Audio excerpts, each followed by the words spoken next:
Selamat datang di channel Pemuja Malam. Jangan lupa like, share, and subscribe ya. Terima kasih.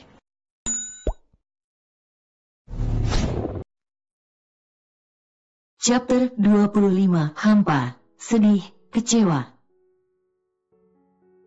Meninggalkan istri yang sedang pingsan dengan sekretarisnya, pria itu tidak ada niatan untuk mengurusinya. Justru pria itu kembali ke rumah sakit tempat di mana Salma dirawat. Suami yang sangat tega kalau orang tahu, tapi mau bagaimana lagi saat ini pria itu lebih cenderung ke gadis yang kini masih dirawat. Mama Rosa yang baru saja keluar dari ruang rawat untuk membeli beberapa makanan. Ternyata berpapasan dengan putranya yang sudah membawa bungkusan di salah satu tangannya. Tatapan rasa tidak suka dengan kedatangan Kevin, hal itu sangat jelas di kedua netra Mama Rosa. Ada keperluan apa lagi kamu datang ke sini? Tanya Mama Rosa.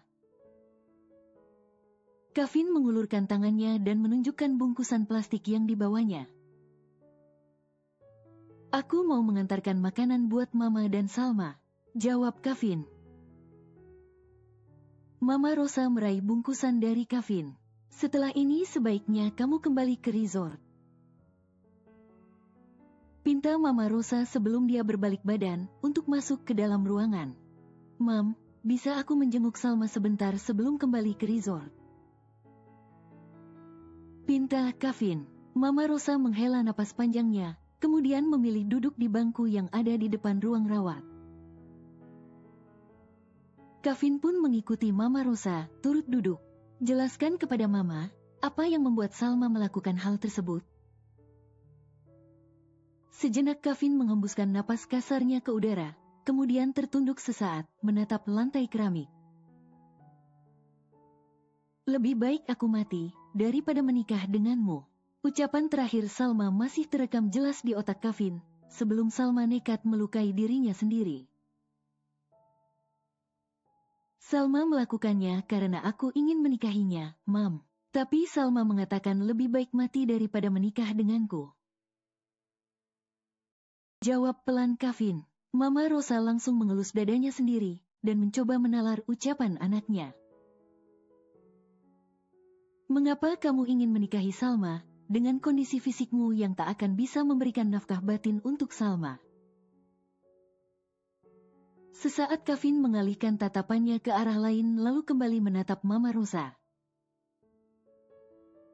Sejujurnya Mam, keperkasaan aku jika berada dekat Salma, dia bereaksi dengan sempurna. Ya kali ini Kevin berkata jujur dengan Mama Rosa, tidak lagi ditutupinya. Apa, punya kamu bangun?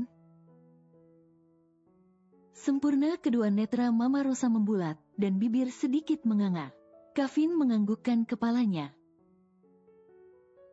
Berarti kamu sudah kembali normal, berarti kamu dengan Yasmin sudah bisa berhubungan intim? Cecar Mama Rosa. Kevin kembali menundukkan kepalanya.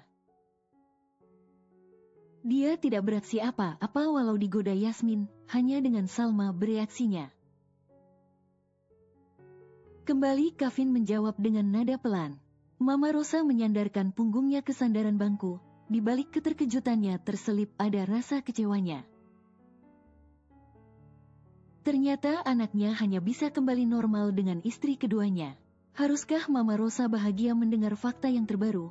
Awalnya ingin turut bahagia, akan tetapi mengingat Salma. Mama Rosa hanya bisa menatap sendu anaknya. Sepertinya Salma sangat membencimu Kevin. Sebaiknya keinginan kamu ingin menikahi Salma dilupakan saja. Kamu sudah menikah dengan Yasmin, dan satu lagi yang ada di kampung. Dan Mama turut bahagia jika kamu bisa normal kembali, tapi sedikit kecewa kamu kembali normal jika dengan Salma. Tutur Mama Rosa. Tapi Mam, aku ingin bertanggung jawab atas tindakanku dengan Salma. Ujar Kevin. Jika kamu ingin bertanggung jawab, menjauhlah dari Salma. Sejak awal kamu sudah bertindak keterlaluan dengan Salma. Jangan menambah luka untuk wanita itu, Seharusnya kamu introspeksi diri atas segala tindakanmu selama ini. Saking terlalu sakitnya, dia berani mencoba menghilangkan nyawanya sendiri. Ucap Mama Rosa. Jangan menikahi Salma karena bentuk tanggung jawabmu jika kamu tidak pernah mencintainya. Sudah cukup sekali kamu menikah sebagai bentuk tanggung jawab kamu dengan anak korban. Hingga kini yang tak pernah kamu kunjungi. Jadi Mama minta lupakan keinginan kamu ingin menikahi Salma. Mama tidak mau Salma kembali melakukan hal seperti ini, jika kamu bersikeras untuk menikahi Salma. Imbuh Mama Rosa sambil menepuk punggung Kevin.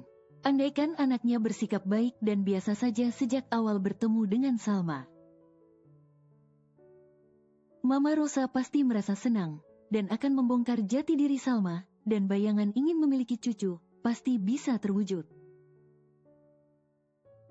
Namun semuanya berbalik ceritanya, dan ada rasa enggan di hati wanita tua itu, tak ingin melihat Salma menderita. Mama Rosa ingin Salma bahagia dengan pria yang kelak menjadi suaminya. Pulanglah, dan menjauhlah dari Salma. Ujar Mama Rosa sembari beranjak dari duduknya. Bibir Kevin terkatup, ingin berkata namun tak bisa, lidahnya keluh seperti tidak mau diajak kompromi. Sungguh pria itu hatinya sakit mendapat kata-kata yang terkesan tidak merestui permintaannya dari Mama Rosa. Maafkan Mama nak, bukan tidak merestui. Salma berhak bahagia dengan pria yang akan dipilihnya kelak. Mama rela tidak memiliki cucu darimu sekarang, ketimbang Salma menderita hidup denganmu. Mama Rosa sudah kembali masuk ke ruangan, sedangkan Kevin tertunduk lemas tak berdaya dalam duduknya. Resort. Kevin dengan sangat terpaksa kembali ke resort setelah sekian lama menunggu di rumah sakit. Berharap dapat kelonggaran untuk bertemu dengan Salma dari mamanya, namun hasilnya nihil, tak ada hasil. Hampa, sedih, kecewa, beginikah rasanya, ingin bertemu namun tak bisa. Semua rasa terlukis di wajah pria itu. Pria itu masuk ke dalam kamarnya. Lalu, kedua netra pria itu langsung terbelalak, melihat penampakan wanita di atas ranjangnya. Dan wanita itu hanya menggunakan CD dan penutup saja. Hati pria itu meradang melihat pemandangan yang tidak senonoh tersebut. Selamat malam, Tuan Kevin, ujar wanita itu dengan suara yang dibuat lembut dan terdengar seksi. Sesaat wanita itu menunjukkan kemolekan tubuhnya di atas ranjang, lalu beringsut dan merangkak di atas ranjang. Kemudian turun dari ranjang lalu menghampiri tuannya. Rahang Kevin mulai mengeras dan wajahnya tampak murka melihat kelakuan sekretarisnya yang sudah lama bekerja dengan dirinya. Tuan, malam ini bagaimana kalau kita bermain, dan tenang saja aku tidak akan memberitahukan ke Nyonya. Mary meliukkan tubuh sintalnya, bak wanita yang suka menjajakan tubuhnya. Ternyata selain kamu jadi sekretaris, kamu sering berdagang sepertinya. Celetuk Kevin. Tidak tuan, ini baru kalinya aku seperti ini. Dan hanya untuk tuan, aku bersedia melakukan apapun. Mary memasang wajah menggoda. Kevin berdecak kesal, lalu meraih dan mencengkram lengan Mary yang sudah berani menyentuh dada bidangnya. Tanpa banyak kata, pria itu mengerek wanita yang belum mengenakan pakaiannya dengan lengkap. Keluarlah dari kamar ini, dan mulai detik ini kamu saya pecat. Teriak Kevin, sembari mendorong tubuh Mary keluar pintu kamar. Ari dan Tommy yang baru saja ingin memencet bel kamar tuannya, langsung terpelongo melihat keadaan Mary. Kebetulan Ari, Tommy urus wanita pela. Ini, seru Kevin, sesaat pria itu masuk ke dalam, lalu keluar lagi langsung melempar baju Mary. Jantung Mary mulai berdegup kencang, tak menyangka Kevin bereaksi berbeda. Tidak sesuai dengan ekspektasinya, dia harus mencari cara. Tuan, maafkan saya, tolong jangan pecat saya. Saya hanya disuruh seperti ini. Saya disuruh Salma untuk menggoda Tuan. Mary sudah bersimpuh, memegang kedua kaki pria tampan itu. Ari dan Tommy hanya bisa menelan salivanya, sembari menenangkan apa yang sudah bangkit di balik celana mereka berdua. Pemandangan yang indah plus gratis. Kevin menyentak kakinya, lalu sedikit menundukkan dirinya, kemudian menarik rambut Mary. Jangan sesekali kamu membawa nama Salma di hadapan saya, disangka saya tidak tahu kebohongan kamu. Maki Kevin dengan menampakkan wajah garangnya, sembari kembali menarik rambut Mary. Urus wanita ini, bentak Kevin kembali, memberi perintah ke Ari dan Tommy, lalu kembali masuk ke dalam kamar. Mary hanya tergugu, sungguh salah perhitungan. Pikirnya Kevin akan tergoda, namun nyatanya murka hingga terjadi pemecatan. Mary sepertinya tebal muka dan tak tahu malu, setelah diusir dari kamar bosnya tanpa memakai busana. Dengan tatapan santainya wanita itu memakai bajunya di hadapan Ari dan Tommy. Namun buat kedua pria itu menganggap tontonan gratis aja, tanpa harus memalingkan wajah mereka. Esok hari, pagi ini, sekretaris yang sudah dipecat oleh Kevin masih berada di resort.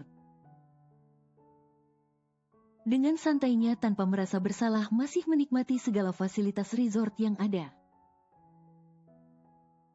Namun pagi ini dia tidak sendiri tapi sedang dengan Yasmin, temannya. Mereka berdua sedang menikmati sarapan pagi di pinggir kolam senang. Nyonya Yasmin, please tolong aku agar bisa kembali bekerja. Semalam tidak ada apa-apa tahunya aku dipecat begitu aja. Nyonya kan tahu kalau keberadaan aku di kantor, untuk membantu Tuan Kevin dari para wanita nakal di kantor. Ujar Mary dengan nada memelasnya. Mary lanjut mengarang ceritanya, jika dirinya tidak punya kesalahan apapun. Dan tidak terjadi sesuatu hal yang besar dengan rasa penuh percaya dirinya kepada Yasmin. Aneh kok Kak Kevin tiba-tiba pecat kamu, padahal kamu sudah lama bekerja sebagai sekretarisnya. Ya sudah nanti aku bujuk Kak Kevin untuk tidak jadi memecatmu. Jawab Yasmin tanpa ada rasa curiga, sambil menyesap orange juice-nya. Bagus. Yasmin tidak curiga kenapa gue sampai dipecat. Yang jelas gue harus bisa balik kerja jadi sekretaris Kevin. Mary, kamu jangan pikirkan masalah pemecatannya. Anggap saja sekarang kamu lagi liburan. Lanjut Yasmin. Aku sedang membutuhkanmu Mary, jadi terpaksa aku harus menahanmu dulu di sini, sampai rencanaku berhasil. Tangsia Nyonya Yasmin memang bisa dihandalkan dan yang terbaik. Balas Mary, dengan mengulas senyum tipisnya. Mantan sekretaris itu merasa yakin jika Yasmin bisa membujuk suaminya untuk menerimanya kembali. Padahal praduga itu sangatlah salah besar. Secara prosedur kepegawaian, Ari sudah memberitahukan divisi HR untuk membuat surat pemecatan untuk Mary. Dan sudah ditandatangani secara elektronik oleh Kevin. Dan surat tersebut siap dikirim by email ke Mary. Selamat menikmati khayalanmu Mary. Sementara itu di kamar Kevin, suami Yasmin masih menutup matanya dan tampak pulas dalam tidurnya di jam 8 pagi ini. Rupanya pria itu baru saja bisa memejamkan matanya setelah menunaikan sholat subuhnya. Setelah sepanjang malam pria itu tidak bisa menutup matanya sedikit pun. Matanya selalu saja menatap layar handphone, memandang wajah sendu Salma yang terpotret oleh Tommy. Salma, racau Kevin dalam tidurnya. Jangan, Salma, please, Salma. Racau Kevin kembali, kening pria itu sudah penuh dengan keringat. Dada bidangnya tampak seperti orang habis berlarian, iramanya naik turun. "Tidak, Salma!" teriak Kevin, kedua netranya langsung terbuka seketika itu juga. Pria itu mengatur napasnya yang sudah kembang kempis tak beraturan. "Ya Allah, semoga itu hanya mimpi," gumam pria itu sendiri. Salah satu lengannya diangkatnya dan bertumpu menutupi kedua netranya. Karena bayang mimpinya masih terlihat jelas. Sesaat kemudian terdengar isak tangis yang tertahan di bibir pria itu, entah mimpi apa yang hadir dalam tidurnya.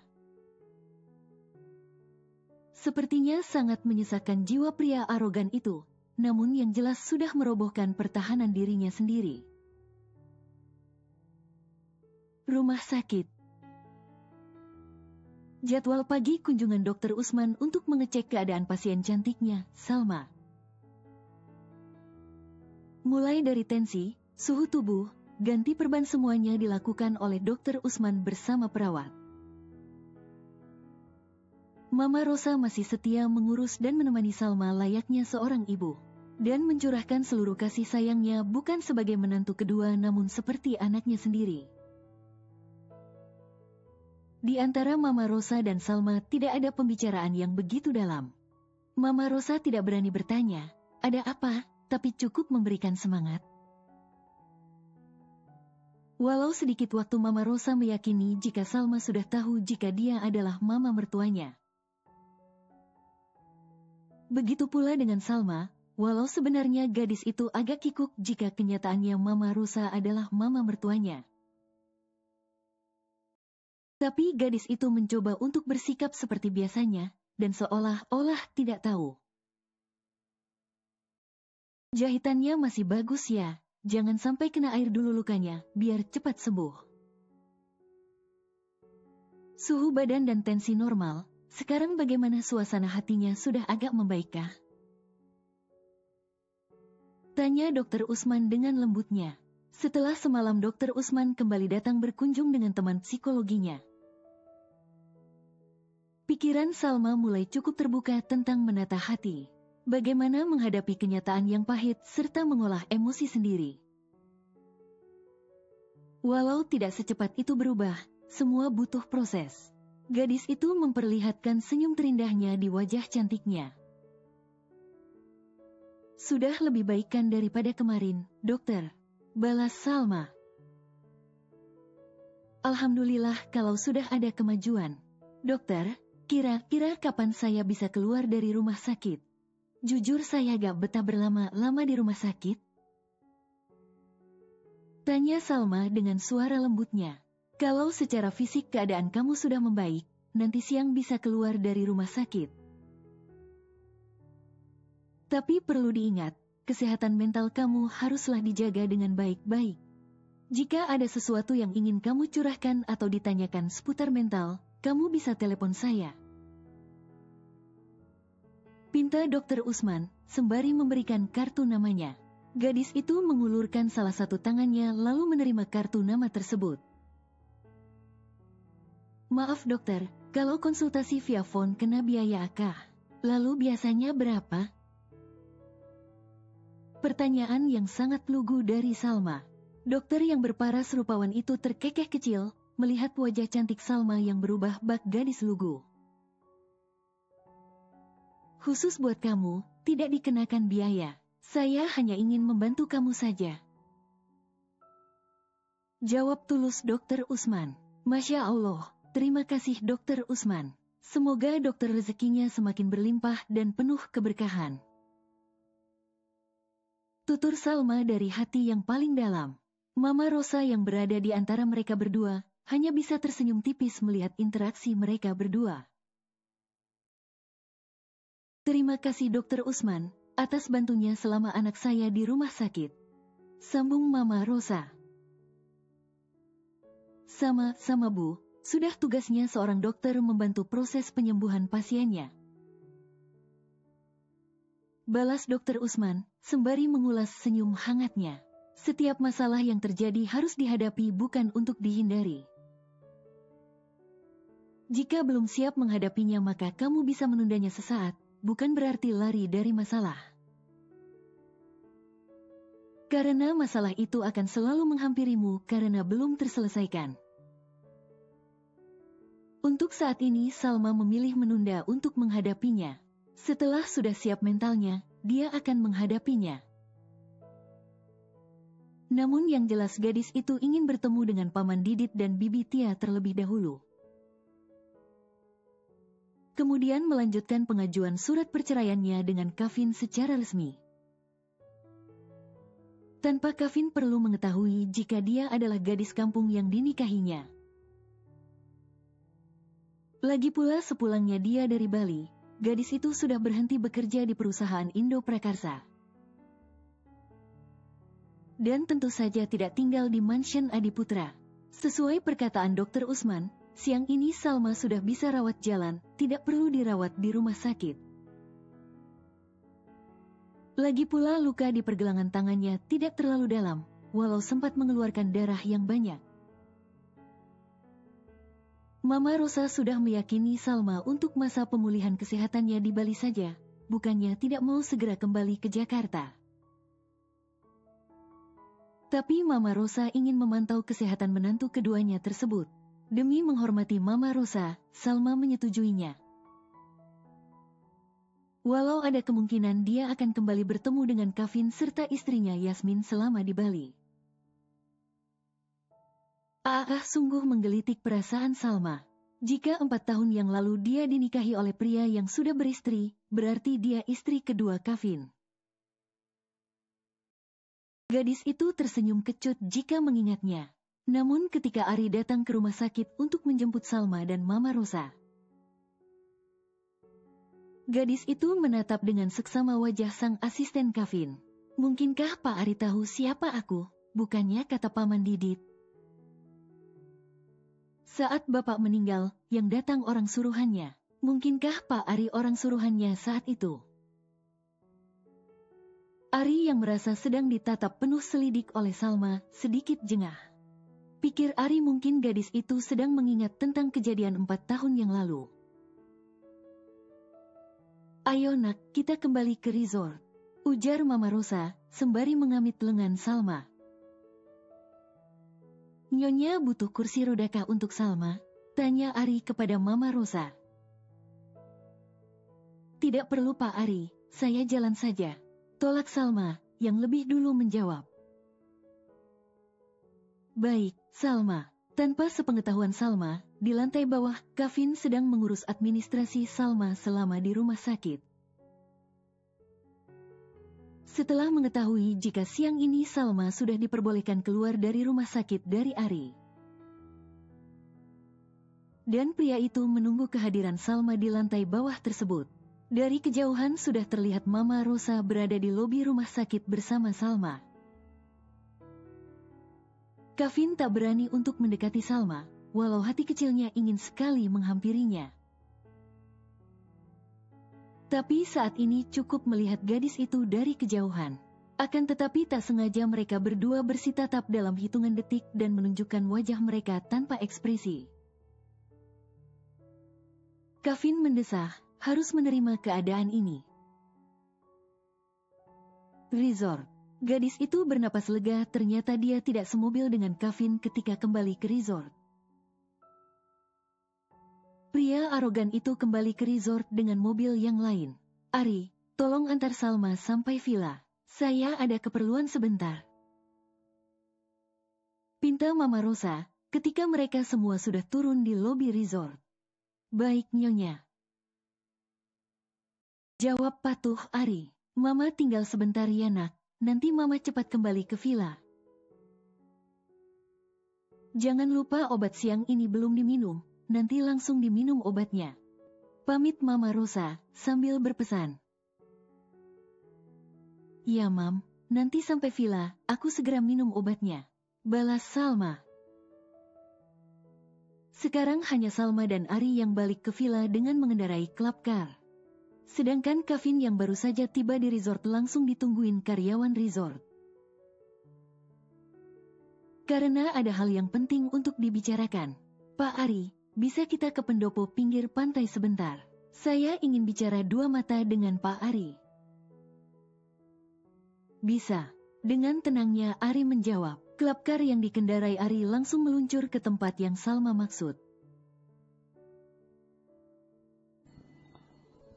Bersambung.